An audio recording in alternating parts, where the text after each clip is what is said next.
buenas tardes a todos ustedes. Hoy sí, gracias a Dios, no me agarraron como siempre, que este me vale, que este es un pendejo. No, esta vez fue de verdad. Y yo voy muy contento, nuevamente, porque es el primer invitado. Quizá muchos no lo conocieron en el programa anterior, pero bueno, yo aparte de tenerlo como amigo personal, como cliente también de él, de repente puedo decirlo así, que es el mejor laudero de todo México de sangre joven. Lo presentamos al señor Jean Ramírez. Maestro, ¿cómo está? Hola. Acá está. Está muy tranquilo en este momento porque ustedes dirán, ¿qué carajo es esto? ¿Tanta madera? ¿Vamos a hacer un asado? No, sería un asado muy rico y muy custom. Y muy caro. Y muy caro. De verdad. Y bueno, más que nada la cuestión de la laudería, de ver todo esto, de ver el proceso desde un brazo de una guitarra, que ustedes ven acá un cacho de madera, como puede ser un bate, como... ¿Sí? A ver, permiso maestro, más o menos un proceso en la finalización de lo que ya podría ser tocado y toda esa situación. Señor Jean Ramírez, preséntese, cuéntame un poquito de usted para que la nueva gente sepa. Pues, hola de nuevo. Hola. Qué padre estar aquí otra vez de regreso. No me lo esperaba.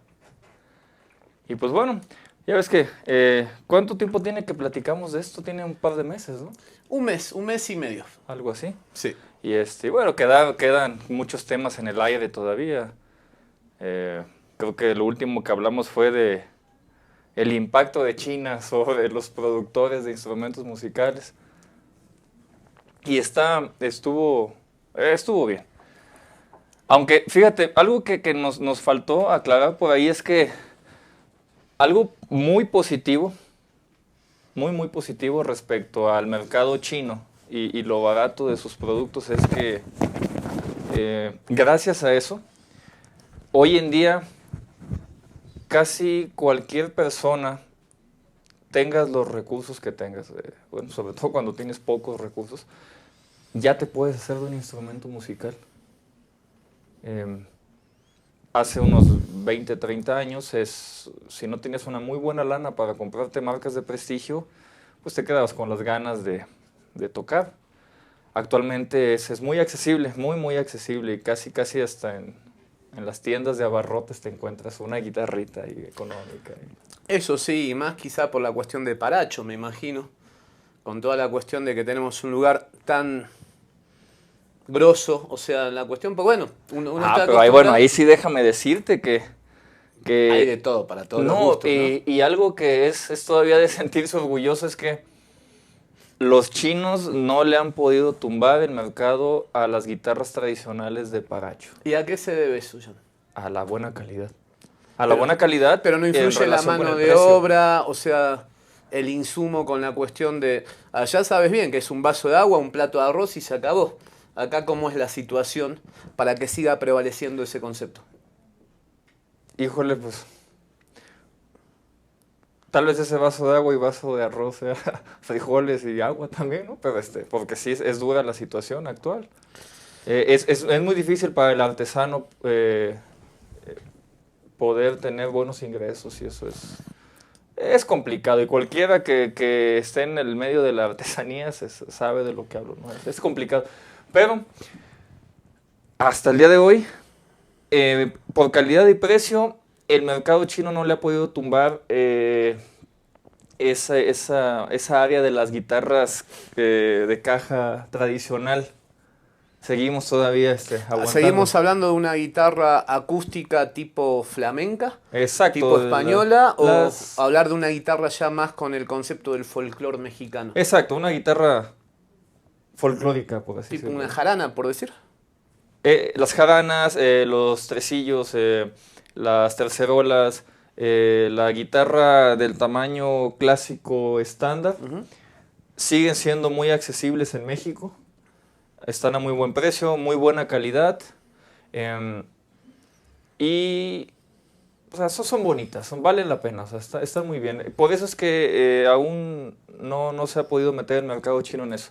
Pero hablando ya de líneas de estas, de eléctricas, que es lo que todo guitarrista cuando está empezando es...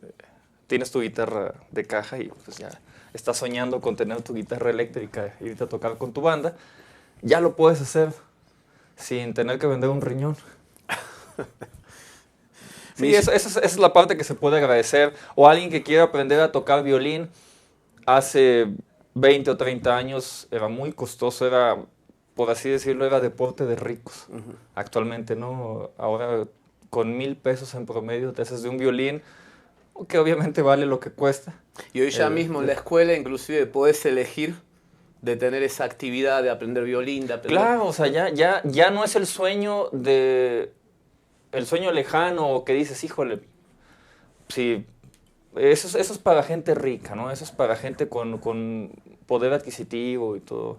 Actualmente ya alguien con ingresos modestos puede decir, pues aunque sean paguitos, pero me aviento por un violincito de 1,000, 1,200 pesos, le mejoras poco a poco las cosas, te enamoras de la actividad, te enamoras de la música y probablemente después ya hagas ya con todas las ganas el esfuerzo por un instrumento de mejor calidad, pero eso es lo bueno del mercado actual, que te da la oportunidad de al menos tocar ese instrumento, o sea, empezar a sentirte músico. Millán querido, con esta situación, porque está bárbaro, yo quizá como músico profesional lo puedo entender, siendo baterista, 30 años tocando, ¿sabes? De tus amigos qué guitarra traen, vas viendo o cuando tenés la posibilidad de cruzarte al gabacho y venir con tu guitarra ya profesional. Yo para saber todo esto, quiero que la gente sepa, como hace un ratito hablábamos, para empezar por la A y terminar por la Z. ¿Cómo fue la situación de que Jan abrazó esta profesión? ¿Por qué Jan es laudero y Jan no es y puedo decirlo, eras un tipo, puedo decir que eras petrolero prácticamente, un tipo que trabajando en una empresa como Pemex deja todo eso, que muchos dijeron no seas loco, que me lo has contado. ¿Cómo es que abrazaste esto? Y como decís, esto lo haces porque te dignifica y no es como un trabajo. ¿Por qué Jan se convierte en laudero? Pues creo que como a muchos les debe de pasar, es la necesidad, ha sido lo principal, no es lo que te despierta esa idea. Yo al estar en Tabasco, en Villahermosa específicamente, y esto, bueno, es algo que me van a entender toda la gente que nos está viendo de fuera. En provincia, en los estados, hay muy poca difusión de todo esto, hay o muy pocos o ningún taller de guitarras. Aún sigue siendo escasa la información respecto a estos temas. Y ya no se diga de la construcción o la fabricación, es tan solo el soporte técnico de los instrumentos. Siempre se complica. A pesar de que hoy en día estamos así llenos de información por todas partes, sigue siendo complicado. Entonces, pues, ¿qué pasa? Eres músico, digo, yo andaba tocando, o sea, trabajaba en mi trabajo de 8 horas normal, y al estilo Batman por la noche te pones el disfraz y te vas a tocar con la banda, ¿no? Sí. Entonces, siempre necesitas los ajustes, que se te rompe algo, que ya le tronaste alguna cosa. Y es que la necesidad, no contaba con alguien allá en Villahermosa rápido y confiable para arreglar estas cosas. Y pues bueno, te pones a leer, te pones a preguntar. Viajaba muy seguido aquí a la Ciudad de México, Distrito Federal en aquellos días. Y pues vas preguntando y vas preguntando. Prueba y error, destapas tu instrumento y le haces lo que puedes y de repente ya lo hiciste pedazos y tienes que reponerle las piezas. Entonces fue eso, fue leer, leer, leer y leer. Afortunadamente hoy en día hay mucha información disponible. El problema es que hay tanta que hay que saber identificar cuál es la verdadera. O sea, te puedes meter en problemas por seguir información errónea. Y hace 15 años, ¿te imaginabas hoy este momento para vos? En ese momento quizás estabas pensando en el pedal delay, en el, no sé, en el overdrive, no sé, en los pedales que salían de moda. ¿Te imaginabas este concepto de hoy llegar a ser como la sangre joven de los lauderos acá en México, país? No, para nada. O sea, no me imaginé llegar al punto en el que de plano dejara mi trabajo, incluso dejara de tocar, porque me atrae tanto la cuestión estructural y de diseño de estas cosas que sigo en el campo de la música, sigo rodeado de guitarras, pero ya no como hace 15 años, ya no tocando, ya no en un escenario. Ya estoy en la parte técnica y logística de estos Millán, instrumentos. pero hace 3 meses me enseñaste algo. Con una cuestión de unas baterías, que sabes que me gusta coleccionar baterías antiguas. Y gracias a vos, y lo puedo decir, señores, en la casa tengo un concepto. La casa de ustedes es muy chiquita, de hecho es un departamento, es un loft muy chiquitito. Pero gracias al maestro, el señor me hizo como unas góndolas. Y tengo las baterías en calidad de museo. Todas así armadas, tú entras y puedes tener eso. Los invito a la casa cuando quieran. Pero hablando de marcas representativas como en un carro, un Rolls Royce, un Cadillac, Jan me lo marcó como que, bueno, tanto en la guitarra como en las baterías, si lo vemos del concepto carpintero, es un cacho de madera y un par de herrajes. Y eso puede costar un promedio de 200, 300 dólares, por decir. Como hablábamos de la guitarra Gibson, que después vamos a hablar del concepto por qué a Gibson le pasó lo que le pasó. Como dijiste, el que mucho abarca, poco aprieta, o algo así, ese refrán. Me hice acordar me acuerdo porque no era el Chapulín Colorado decía que no por mucho madrugar vas y chingas a tu madre, una cosa así creo que era, ¿no? Pero bueno, pregunto esto porque, por ejemplo, vos también, aparte del concepto de carpintería, también sos un técnico electrónico. Sí, hay que... Ideólogo te vas metiendo por en el lado muchos de papá y campos. todo eso, ¿no? Digo, Así. es curioso porque yo estando en Tabasco me dedicaba a la construcción de todos estos muros, soportes, ¿Tabla roca? tabla roca, techados, mucha carpintería, cuestiones estructurales de... ¿Trabajabas o sea, con aluminio también? Trabajaba ¿verdad? con aluminio, con madera, con plásticos. Eso para unas ventanas, por plásticos, decir. todo eso. Entonces, Wow. te vas acostumbrando a las medidas, a saber, a ser muy mesurado en tu trabajo. Entonces, y luego eso mezclado con la música, se fue mezclando cada vez más y más y más. Viajaba más seguido aquí a la Ciudad de México. Entonces, conocía a gente muy, muy interesante, o sea, y muy enclavada en este rollo, ¿no? Que pues estábamos en el mismo canal, la música. Y de repente me empecé a meter más en las cuestiones de cómo está hecho el instrumento que tocaba yo todos los días. Qué tipo de maderas eran, cómo está internamente, qué es lo que tiene, o sea, por qué tiene estas incrustaciones. ¿Por qué? ¿Qué hay adentro? Bueno, en el caso de este brazo tenemos una varilla aquí, la conocida como el alma, que se opera desde aquí para poder regular el arco de... Pero, del por brazo. ejemplo, ahí que estoy poniéndome en cámara, a ver, acá, perfecto. Tenemos el primer paso. ¿Puede pasar que echando a perder se aprende y que salga el alma doblada? ¿O cómo es la situación? Porque si sale esto doblado, ya valiste queso con este brazo, por decir. Sí, el alma es una pieza de metal. Y el peso, se ve la diferencia. Digo, aquí todavía tenemos mucha madera. Hay que quitarle esa... Si te das cuenta... Estamos hablando de la misma calidad de madera, estamos hablando de maple, arce, al español. Solo que esto ya está tallado, prácticamente está listo para atornillarse en un cuerpo, de preferencia tipo Stratocaster. Sí. Y a esto le falta todo. Solo tiene la silueta y el espesor. ¿Cuánto perdés en el gramaje de esta madera, por decir? Aquí fácilmente va a perder un 30% de su masa. ¿Por qué pregunto eso? Porque todo eso me imagino que se recicla después esa madera, no sé, en algún cuerpo, por ejemplo, de aglomerado, puede ser, como las guitarras muy económicas. Bueno, tal vez en una empresa muy grande para nosotros ya es ¿Sí? es merma. Sí, es poco lo que puedes hacer con pequeñas astillas. Sí, porque quiero aprender eso por más que... Sí, en el nivel en el que estamos, que es muy empresa familiar.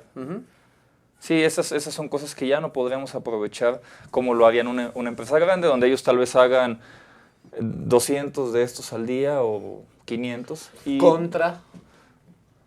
5 o 10 diarios, ¿no?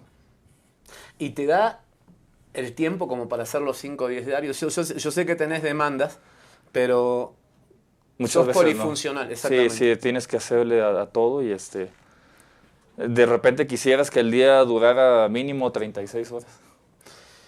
En estos 2 minutos que nos restan para pasar al segundo bloque, decime exactamente en qué influyó el concepto de que papá sea biólogo con toda esta cuestión de las maderas. Y vos viniendo de una zona tan rica, ¿es selvático el concepto de Tabasco, se podría decir? Sí, hay selva, pantano, Bueno, sierra. que me cuentes en 2 minutos todo eso, no sé, apegado a la biología, a la parte de, bueno, de la biología del jefe. Bueno, Entonces, influyó sobre todo en la cuestión en el momento en el que yo quería conocer eh, estructuralmente, o sea, los componentes de la madera, qué es lo que hacía que la madera, qué es lo que hace que la madera sea madera, que tenga esta densidad, que tenga esta textura. Entonces me ayudó mucho el hecho de tener un biólogo en la casa, ¿no? Que me decía, bueno, ahí sirve el concepto de que una madera esté mal estacionada, bien estacionado, todo eso sí. Puede llegar a pasar que uno a veces, lo más caro nunca es lo mejor, y lo sabemos por en esta supuesto, cuestión. Pero por ejemplo, que uno a veces por ahorrar termina comprando una madera que quizás está mal estacionada y mira, se pandea de eso otra manera. lo más caro es lo mejor es relativo porque tal vez en Alemania o en Estados Unidos un pedazo de caoba te cueste, un pie de caoba te esté costando $20, un pie de caoba de buena calidad. En Tabasco, que en la zona, en la zona selvática, la caoba se da con mucha facilidad. Un tablón de caoba que en Estados Unidos te cueste, para hacer un cuerpo de una Les Paul, te debe de estar costando unos $100. En Tabasco te cuesta 40 pesos. Caoba de primera calidad. Y abismal, el cambio es drástico, muy Imagínate. Eso sí, a nosotros cuánto nos cuesta una pieza de maple o una pieza de fresno porque viene de Canadá, porque viene de Estados Unidos. Esto que me estás diciendo, estamos hablando de un concepto de la parte del abecedario de la A a la C. Volviendo al segundo bloque, vamos a ver cuál sería el concepto mediano del abecedario. ¿Te parece? Ya estás. Dale.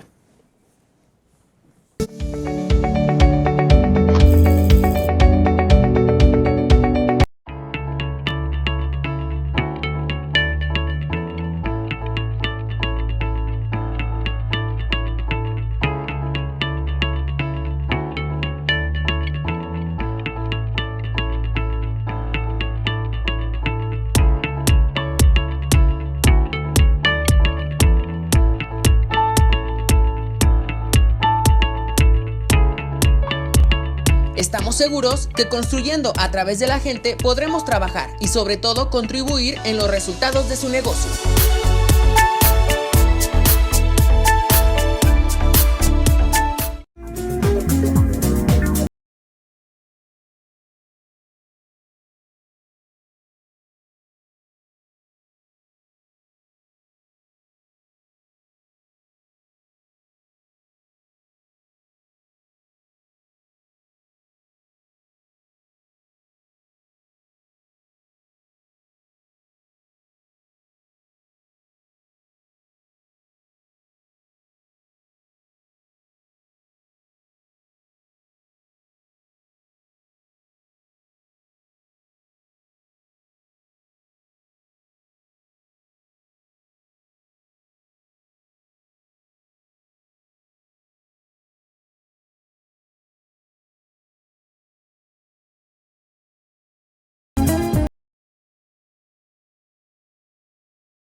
Cuando la vida te pone a sudar, hidrata la vida. Electrolit, científicamente hidratante.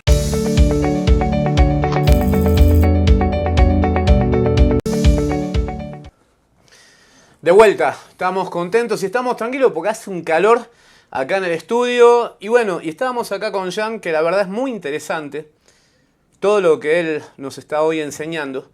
Pero la duda que tengo, lo digo para el inconsciente colectivo, para el músico, para la persona que quiere saber más acerca de la laudería. Jan, ¿qué necesita una persona prácticamente para saber un poquitito más de esto? ¿Qué rama tiene que abrazar? ¿Qué tiene que buscar? Si mañana viene una persona y quiere decirte, Jan, yo quiero ser como tú, aprender laudería. ¿Dónde hay? O sea, una escuela, ¿sería contigo? Más o menos, o sea. Eso está interesante. Bueno, tristemente, en México no hay una escuela de laudería, por así decirlo, moderna, para hacer guitarras eléctricas, que es lo que se mueve más hoy en día. Exacto.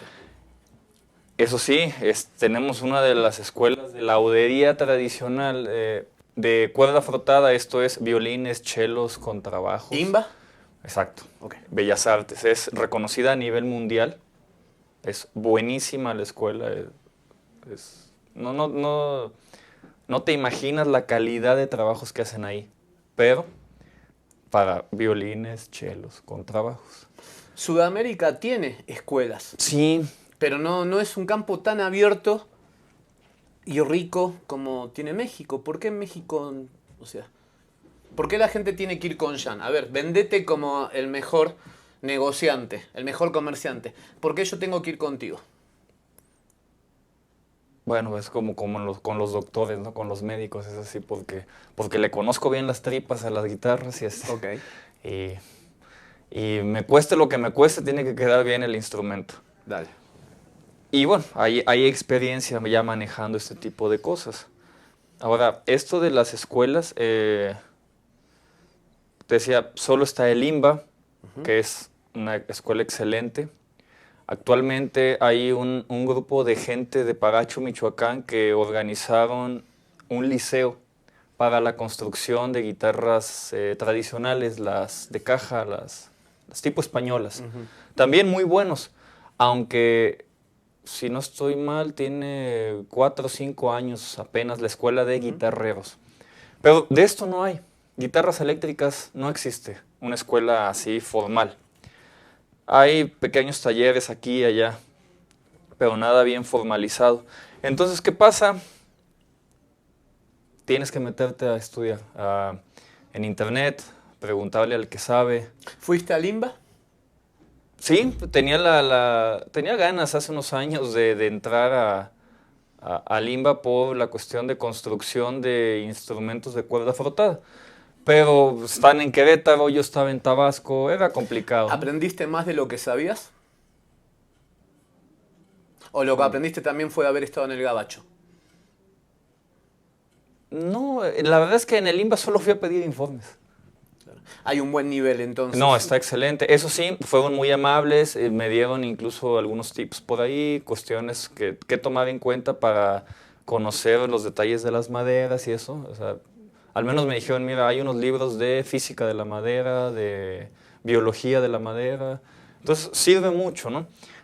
Son guías y no hay información pequeña, o sea, todo te sirve, todo suma.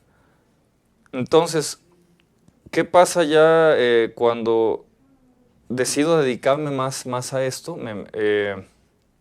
Aquí tuve la fortuna de conocer al maestro Carlos Carvajal, que pues, es una leyenda hasta la fecha, es así, es el máster. Seguimos teniendo muy buena relación, trabajamos juntos de vez en cuando. Pues somos amigos, ¿no? Primero que todo somos amigos. Y como ya traía un conocimiento previo de máquinas y herramientas, que eso es importante, no le fue complicado el enseñarme los pormenores de cómo cortar las tablas, cómo cepillar, cómo lijar, porque ya lo hacía. con otras finalidades, ¿no? Que eran muebles, estructuras, y eso ya lo apliqué a los instrumentos musicales. Pero sí es importante saber hacia qué lado gira un tornillo, ¿no? Hay cuates que de repente tienen todas las ganas de aprender estas cuestiones, pero jamás han estado en un taller, jamás han estado con unas pinzas en la mano, o sea, desconocen esa área. Entonces es importante volverse un poco amante de las herramientas. Y hay lucro con la cuestión de venderte un pedazo de madera. Digo lucro a nivel comercio, que de repente un árbol que debe llevar un proceso de estacionamiento lo corten a la mitad como para vender y no perder a los clientes. Sí, hay empresas que no te informan que cierta madera no ha llevado el tratamiento adecuado. Uh-huh.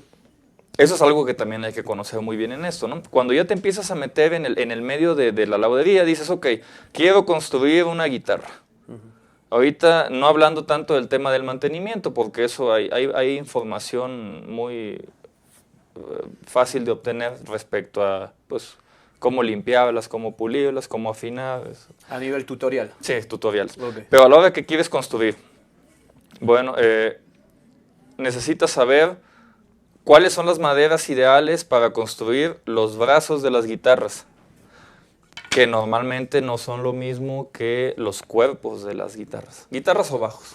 El brazo siempre tiene que ser más duro, en cierta manera. Sí, es manera, una madera más densa, más dura, porque está soportando una tensión constante las 24/7, ¿no? Exacto. Siempre están las cuerdas y una guitarra en promedio de un calibre bajo, como sería un calibre 9 o 10, tienes de 50 a 60 kilos, 6 cuerdas jalando todos los días, aplicando esa presión en la pieza. Sí. ¿Aconsejás desafinar la guitarra para guardarla? ¿O que siga teniendo esa tensión? No, tal vez... Porque me imagino los cambios de temperatura también deben claro, influir. pero por eso están todas estas piezas. Estas piezas de ajuste, para eso están ahí, para compensar esos cambios de temperatura, los cambios de humedad. Bueno, y entonces te decía de los tipos de madera, tienes que conocerlos. Por ejemplo, para trabajar un instrumento musical o incluso un mueble, una silla, una mesa, lo ideal es que una madera tenga un porcentaje de humedad que va del 8 al 12%. Una madera recién cortada tiene una humedad, o sea, cortas las tablas, cortas un árbol y la tabla y casi te escurre agua, ¿no? Tiene una humedad muy alta, 60, 70, 80%. Una madera como esta, cuando ya es un cuerpo, lo ideal, ahorita que no está barnizada, estas cosas son una esponja. Va y viene la humedad por el hecho de no estar selladas, pero debería estar en un promedio del 8 al 12%. Eso se mide con aparatitos especiales que te marcan en una pantalla, en un display, te indican cuál es su humedad relativa. Son higrómetros. Entonces tienen dos pequeñas púas, las clavas, pasan corriente eléctrica y te indican la madera tiene cierto porcentaje de humedad. Eso es importante saberlo. Y para eso te tienes que clavar en la literatura de biología de la madera, física de la madera. Y aplicada ¿a qué? A las cuestiones de carpintería. Millán, ¿y por qué estoy viendo que estos son capas de madera? No, en este caso no son capas. ¿Es un cuerpo entero esto? Es un cuerpo entero. Da la ilusión de ser triple por las fresas que van haciendo las cavidades. No lo pueden hacer en una sola pasada. Sería demasiado esfuerzo para las máquinas. Pero sácame de una duda. Por ejemplo, yo veo acá todo el proceso, el prospecto de lo que sería. ¿Por qué, por ejemplo, no sé mi ignorancia, en los bajos veo que, por ejemplo, hay divisiones? Es como un pedazo aunado con dos maderas más. Y esto de repente es un cuerpo entero. Hay guitarras también que son, o sea, el cuerpo... Sí, se les llama ensambles. ¿Y para qué sirve? ¿Qué cambia? ¿Cambia el sonido, la vibración, lo que es la reverb? O sea... Sí, te da ciertos tonos, cambia un poquito el sonido. Siendo honestos, en el campo de las guitarras eléctricas, y no es por menospreciar el trabajo, ¿no? Ni lo que es la pieza. Son unas bonitas tablas de picar. También pudieras picar carne sobre esta, ¿no? A diferencia de una guitarra de caja, donde medio milímetro en el espesor de la pieza va a modificar mucho el sonido, en esto no es tan perceptible. Y bueno, y esto puede generar una controversia increíble, ¿no? Porque hay mucho romanticismo respecto a las maderas y a los ensambles y todo eso. Pero en este tipo de cosas hemos trabajado hasta con análisis de audio. Sí, te creo. Y realmente tienen que ser o densidades muy diferentes en maderas y tipos muy diferentes de instrumento musical para detectar un cambio significativo en el sonido. Lo detectas fácilmente en una grabación porque tienes gráficas y todo, pero son picos que tú y yo como humanos normales no los podremos percibir. Tal vez el perro y el gato que tienes en la casa sí, pero ya en una cuestión de oído normal humano no se percibe tanto. Entonces estos ensambles suceden principalmente por una cuestión estética, porque es hermoso ver una guitarra o un bajo con unos ensambles de madera, pero hoy en día la tecnología nos ha ayudado a darnos cuenta que por medios electrónicos, visuales y gráficas, que no es tanta la diferencia. Y muestra de eso es que me ha tocado trabajar con instrumentos literalmente hechos de triple-A, con una electrónica de primera calidad, sonando increíbles. Te lo puedo entender. Nos estamos yendo en este momento del segundo bloque y quiero que me expliques, por más que acá tenemos el cuerpo de una Stratocaster, acá tenemos el cuerpo de una Telecaster, Sí. Corregime si estoy mal, y eso sería como un concepto no tan, o sea, sí sería clásico, pero sería como más ochentero, se podría decir. ¿Cómo ochentero? Claro, o sea, esto es muy cincuentero, el concepto como una guitarra claro, Les Paul. esto es clásico. Es el nacimiento de la guitarra eléctrica. Es clásico. Y quiero que ya en el próximo, explícame los pesos. ¿Por qué de repente lleva un peso diferente? Siempre, ¿por qué una Telecaster siempre es más pesada que una Strato? Claro. ¿Por qué la Gibson siempre es más pesada? Es ahí donde entramos de nuevo al tema de física de la madera y biología de la madera. ¿Me lo explicás en el próximo bloque? Sí. Nos estamos yendo acá para volver el próximo y final bloque.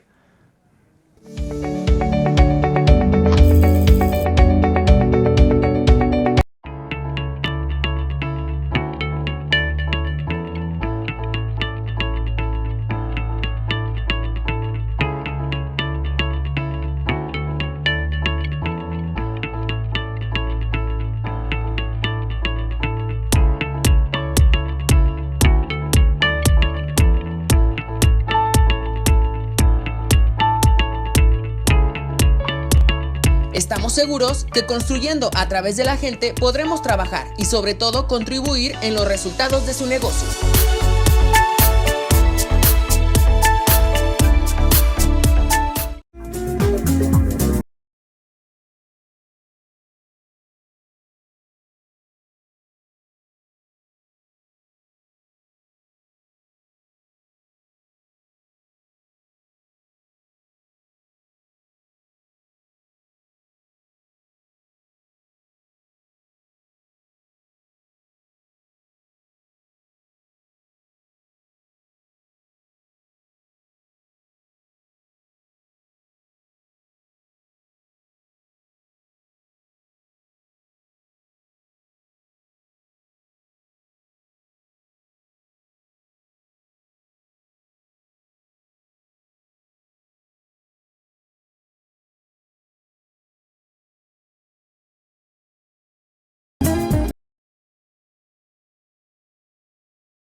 Cuando la vida te pone a sudar, hidrata la vida.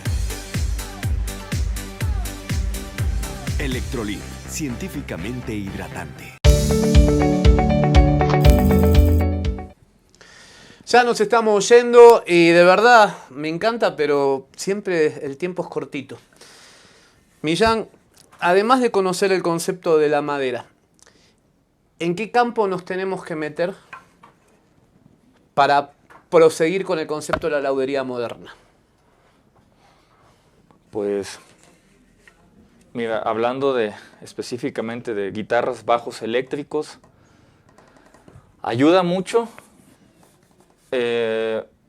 un curso básico de electrónica. La electrónica de estos instrumentos no ha cambiado mucho en sus 70 años en promedio de existir. Tienes que saber respecto a potenciómetros, que son resistencias variables. Estas perillitas son una resistencia que va a variar según la gires. Son sistemas básicos, pero que se tienen que conocer bien. Un solo cable que esté fuera de lugar echa a perder el sonido del instrumento. Entonces, un curso de electrónica básica sería muy bueno. Y estamos hablando de un curso que tal vez te tome un semestre.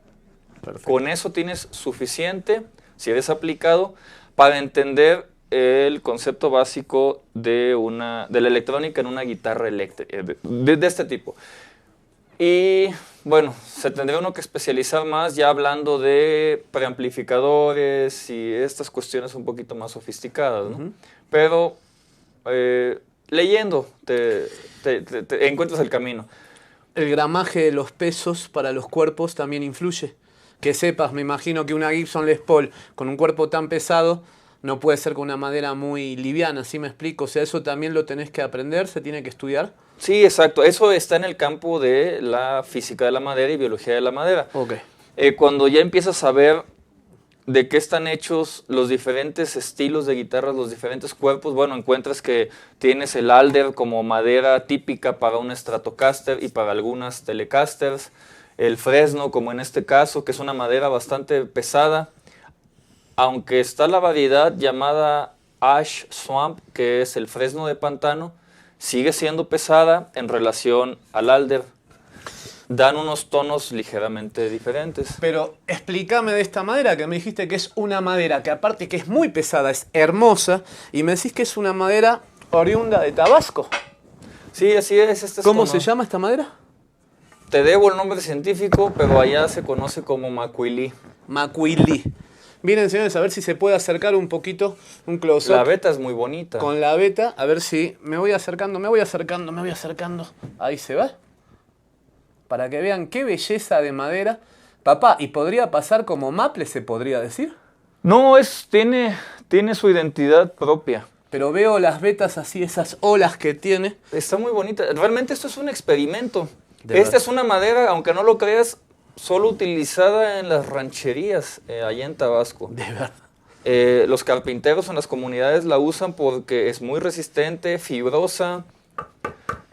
Yo la podría considerar como una mezcla por ahí entre el alder, que es el aliso, y la caoba. O sea, no es fibrosa, pero no es tan densa como un maple. No tiene la dureza de un maple. Caoba sería el mahogany. Exactamente, perfecto. Pinta muy bien. Esta es una guitarra personal. Es algo que estoy haciendo para mí, sí. Con estas maderas que son de allá del sureste. ¿Va a ser como una Frankenstein? No, va a ser una figura típica Fender. Perfecto. Una Centauro va a ser. Más o menos. Perfecto. Wow. Entonces, investigando por así decirlo, la ficha técnica de la especificación de esta madera, investigué su nombre científico. Hay muchos estudios respecto a esta madera, entonces me aparecía por ahí la cantidad de taninos que contienen normalmente sus fibras, la dureza total, la densidad que la miden por cuánto pesa un metro cúbico de esta madera. Entonces, viendo todos esos datos me di cuenta que está entre un alder y el mahogany. Entonces dije, algo bueno tiene que salir de esto, ¿no? Y ya veremos una vez que esté terminado y el tiempo lo permita. Entonces, por eso es que sirve. Te tienes que meter en el campo de un poquito de la biología, ¿no?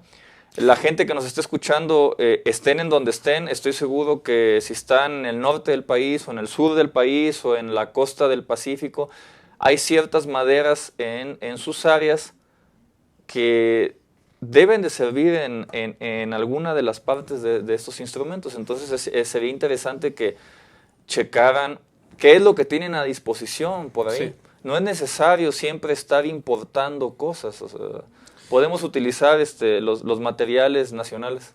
¿Taller de pintura? Muy importante, es como la mitad del trabajo. ¿El maquillaje? El maquillaje, sí. ¿La cereza del pastel? Exactamente, el vestido de la guitarra. Puede ser estructuralmente perfecta, pero si es una pintura mediocre, por ahí dicen, de la vista nace el amor, ¿no?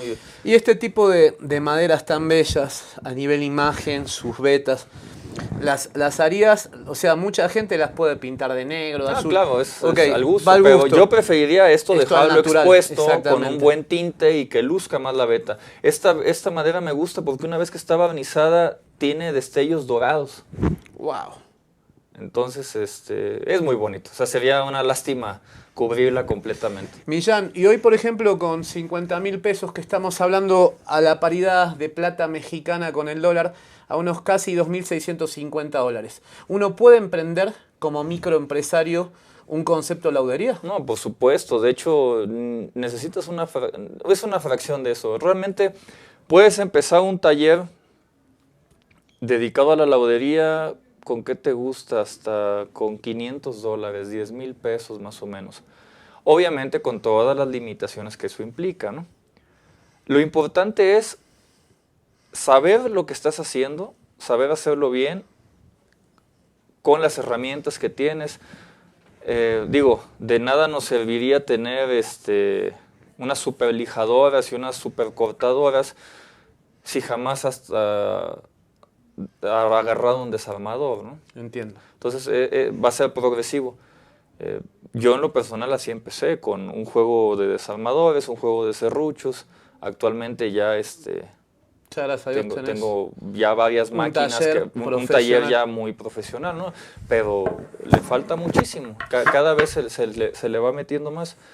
Pero realmente puedes empezar con un buen juego de desarmadores, unos serruchos, lijas y ganas. Y hablando de ganas, para que la gente se quede con esas ganas, porque lo que haces es eso, ¿no? Nos dejaste con las ganas y el tiempo ya se nos va. Nos quedan exactamente 2 minutos, y parezco Peña Nieto, viste que 2, 5 y algo así. Nos quedan 2 minutos. Por favor, nuevamente da tus redes sociales. ¿Dónde estás en el centro histórico de la Ciudad de México para que la gente te vaya a ver? Y bueno, y creo que a partir de ahora muchos locos van a estar Sí, estamos en el centro histórico, en el área, en el epicentro del medio musical, en Bolívar número 77, en el centro histórico. La tienda se llama Pasillo 77. Ahí nos dedicamos principalmente a las refacciones, insumos, ¿no? Refacciones para guitarras, para bajos, algo de baterías.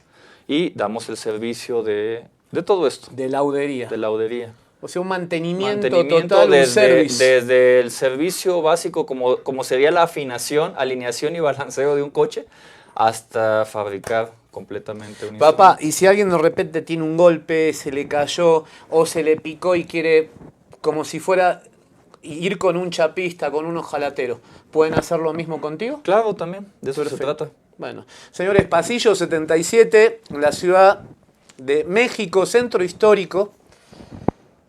Pasillo 77, ¿algún teléfono, papá, de la casa? O sea, ¿lo tenemos? No veníamos preparados. No veníamos preparados, pero podemos dar un Facebook, claro ¿algo? Que sí. Así es, Pasillo 77. En Facebook somos los únicos que aparecemos como Pasillo 77. Perfecto. En Facebook. Bueno, hay señores, mensajes cuando gusten, se responden lo antes posible. Yo estoy más que feliz porque no solamente el señor trabaja el concepto de guitarras, de bajos, el concepto de cuerda, armónico, se podría decir, de la parte linda de la música. Sí, lástima que el tiempo se nos quedó corto para hablar de detalles lo que decíamos, pinturas, las cuestiones técnicas que a mucha gente le debe de interesar, saber a dónde aprender a aplicar pintura. Pero podés venir a otro programa, ¿por saber qué no? dónde tallar, ¿Quién todo hace eso. dos?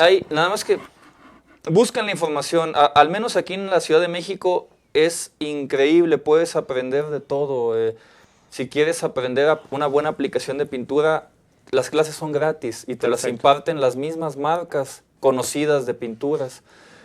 Hay clases muy económicas de tallado de madera, o sea, todo eso va a servir para cuando quieres aplicarlo en las guitarras. Vamos a hacer esto. Quien hace 2 hace 3. Te invito de vuelta al programa, que es tuyo, y a ver, ahí vamos a hablar de lo que quedó pendiente y bueno, y quizá ya ver el proceso de esto ya terminado. Sí, quizá sería bueno incluso mostrar las herramientas básicas. Sería ideal. A nosotros nos están corriendo con el tiempo porque viene el próximo programa de Astele.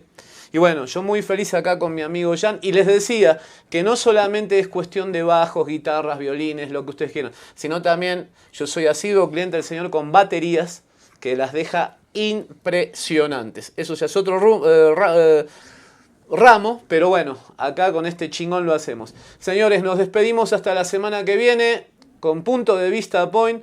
Programa de rock la próxima semana, grupo en vivo que va a estar chingón. Y gracias, Jan, por todo esto, que siempre me dejas con ganas, cabrón, de saber más. Así que nos despedimos. Dios los bendiga.